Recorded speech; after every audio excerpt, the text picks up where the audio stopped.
ብርሃን ምን ነው ብርሃን ችግር አለ እንዴ? ትላንት ነበር እኮ ቀለበት ያደረገልኝ። ብርሃን የሮስን ነው አይደለ?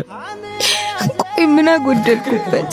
ይኸውልሽ ብርሃን አንቺ ስለማታውቂ ነው እንጂ ለሱ ሁለተኛ አማራጩ ነሽ ማለት።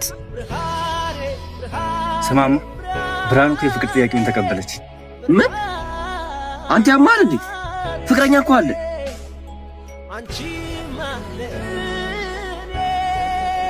የእውነት ሁለት ፍቅረኛ ይዛችሁ በሰው ላይ ተቀድሶች ግን እጃችሁን ይስጣችሁ። የእውነት ማለት ነው።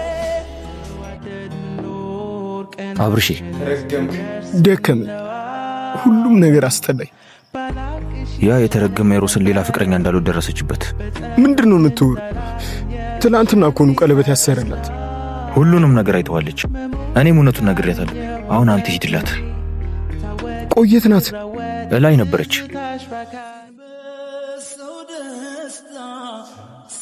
ብርሃን ታውቃለህ የሮስን ከአባቱ የሞት በኋላ ያጣሁትን ተስፋ ወደ ህይወት መተ አዲስ ህይወት እንድኖር አድርገኸኝ ነበር።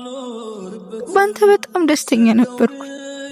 እዚህ ምድር ላይ የኔ የምለው ብቸኛ ሰው አንተ ብቻ ነበር። ከራሴ በላይ አምኜ ነበር። የኔ ትልቁ ህመም አንተን ማጣት ነበር። ለካ እኔ አንተ ብቻ እንጂ አንተ የኔ ብቻ አልነበርክ። ያለ ፍቅረኛ ላይ እኔ እንደደረብከኝ አወቅኩ። ታውቃለህ ሮሳ በራስህ ጨለማ ህይወት ላይ ከተትክ። ይሁን ምድር ሁሉ ይስፋ እንዳሻሁ።